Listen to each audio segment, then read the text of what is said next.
The night had settled deeply over the quiet highway, wrapping the small convenience store in a blanket of stillness. Inside, the fluorescent lights hummed softly as Aiden, a 19-year-old cashier, wiped down the counter with tired hands. He had worked a long shift, the kind that made his shoulders tense and his eyes burn. Yet he stayed patient, gentle, and focused because he had no choice. His widowed mother depended on his income. His younger sister needed school supplies, and the bills at home never stopped arriving. Every night he stayed until closing alone, hoping nothing dangerous would find him. But on this particular night, fate had a different plan, one that began with 3 silhouettes, lurking outside the foggy glass windows. Aiden had noticed them an hour earlier, when they had walked through the aisles. With the arrogant slowness of men looking for trouble, they shoved items off shelves, laughed loudly, and stared at him with mocking smirks.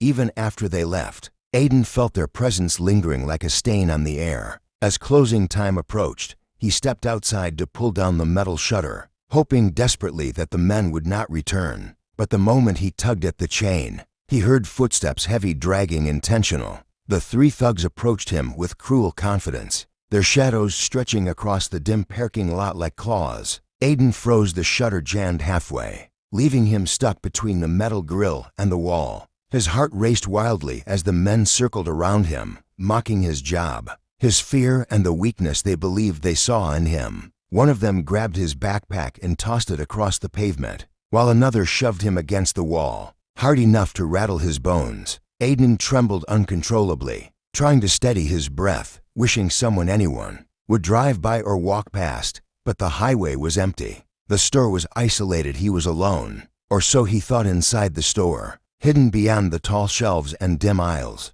5 bikers stood watching the entire scene unfold. They had come in minutes before closing, quietly selecting snacks and drinks for their long night ride. They were large men with worn leather jackets and heavy boots, their presence naturally intimidating, but their eyes carried something unexpected: calm, controlled kindness. They were known on the highway as the Iron Shepherds, a group of bikers with a reputation not for violence, but for protecting those who couldn't protect themselves. From the moment they entered the store, they had noticed Aiden's exhausted smile, the nervous glances he cast outside, and the tension in his body when the thugs had visited earlier. So when Aiden stepped out to close the store, danger followed him. The bikers were already moving. The glass door slid open with a soft hiss, and the thugs turned around sharply. Their faces shifted from predatory amusement to confusion, then to fear as 5 towering bikers stepped forward in slow, deliberate strides. They didn't yell, didn't gesture, didn't posture. They simply appeared silent,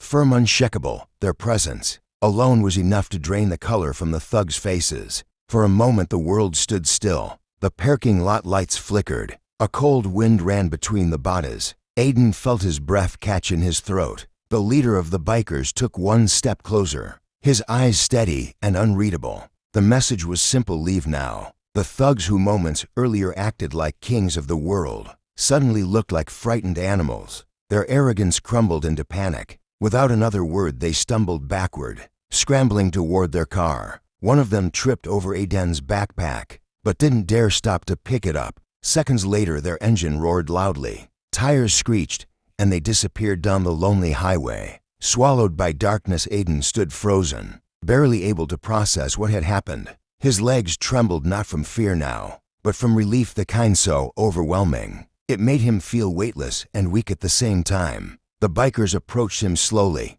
making sure not to startle him. They helped him pick up his backpack, checked his bruised shoulder, and ensured he could breathe steadily again. Without saying anything, they helped him lower the shutter, completely locked the doors for him, and then offered to walk him to the nearby bus stop so he wouldn't have to face the night alone. In the quiet walk that followed, Aiden felt something inside him shift. He had grown used to being unseen, unheard, and unprotected. He had accepted danger as part of his life, without ever questioning if he deserved better.